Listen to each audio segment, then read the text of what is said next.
नमस्ते. आजच्या व्हिडिओमध्ये आपण ॲडेड कॉलेजसाठी कमिटी रिपोर्ट कशा पद्धतीने अपलोड केला जातो याची प्रक्रिया बघणार आहोत. मागील व्हिडिओमध्ये आपण अनॲडेड कॉलेजसाठी सेम प्रोसिजर बघितलेलं होतं. तर ह्या व्हिडिओमध्ये आपण ॲडेड कॉलेजसाठी सेम प्रोसिजर बघणार आहोत. तर जेव्हा आपण कॅस्टचं ॲप्लिकेशन करतो आणि त्यानंतर कॅस्टचं ॲप्लिकेशन अप्रूव्ह झाल्याच्या नंतर आपल्यासमोर एक कमिटी लेटर प्रिपेअर होऊन येतं. जे कमिटी लेटर या ठिकाणी कमिटी लेटर नावाच्या टॅबवर मी क्लिक केल्याच्या नंतर मला प्रिव्ह्यू होऊ शकतं. त्यानंतर आपण कमिटीला कॉन्टॅक्ट करतो व कमिटी आपल्याकडे व्हिजिट करते. कमिटीने व्हिजिट केल्याच्या नंतर जो कमिटी रिपोर्ट असतो तो आपल्याला अपलोड करणं या ठिकाणी गरजेचं आहे.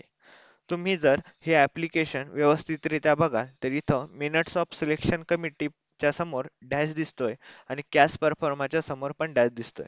त्याचं कारण असं आहे की कॅश परफॉर्मा आणि मिनिट्स ऑफ सिलेक्शन कमिटी हे फक्त अनॲडेड कॉलेजसाठी यूज होतात. तर ॲडेड कॉलेजसाठी थोडं वेगळं प्रोसिजर आहे. ते काय तर ते आपण समजून घेणार आहोत. त्यासाठी सर्वात अगोदर आपल्याला या ठिकाणी अपलोड नावाच्या बटनवर क्लिक करणं गरजेचं आहे. अपलोड नावाच्या बटनवर क्लिक केल्याच्या नंतर इथं fixation letter by joint director याची PDF आपल्याला अपलोड करायची. त्यानंतर सिलेक्शन कमिटी रिपोर्ट आपल्याला या ठिकाणी अपलोड करणं गरजेचं आहे. हे दोन्ही पण रिपोर्ट आपल्याकडे फिजिकली प्रेझेंट असतीलच. त्यावर आपण कमिटीचे सिग्नेचर घेऊन हे दोनही रिपोर्ट या ठिकाणी अपलोड करणार आहोत. सोबतच सॅलरी डिटर्मिनेशन डेट टाकणं या ठिकाणी अत्यंत गरजेचं आहे. या तीनही प्रोसिजर कंप्लीट केल्याच्या नंतर आपल्याला अपलोड ह्या बटनावर क्लिक करायचं आहे. जसं तुम्ही अपलोड बटनवर क्लिक कराल त्यानंतर हे पर्टिक्युलर ॲप्लिकेशन कमिटी रिपोर्ट आपला हा युनिव्हर्सिटीला सेंड होईल अप्रूव्हलसाठी. अशा पद्धतीने आपण कमिटी रिपोर्ट अपलोड करू शकतो.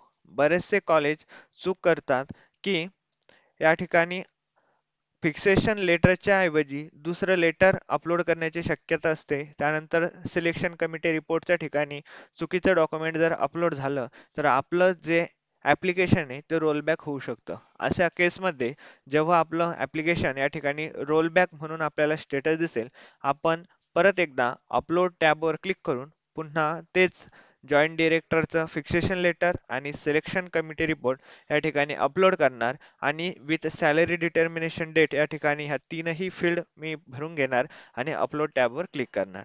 त्यानंतर ऑटोमॅटिकली माझं जे ॲप्लिकेशन आहे ते डिरेक्टली युनिव्हर्सिटीला त्या ठिकाणी सेंड होणार आहे. अशा पद्धतीने मी ॲडेड कॉलेजसाठी कमिटी रिपोर्टची प्रक्रिया या ठिकाणी करू शकतो.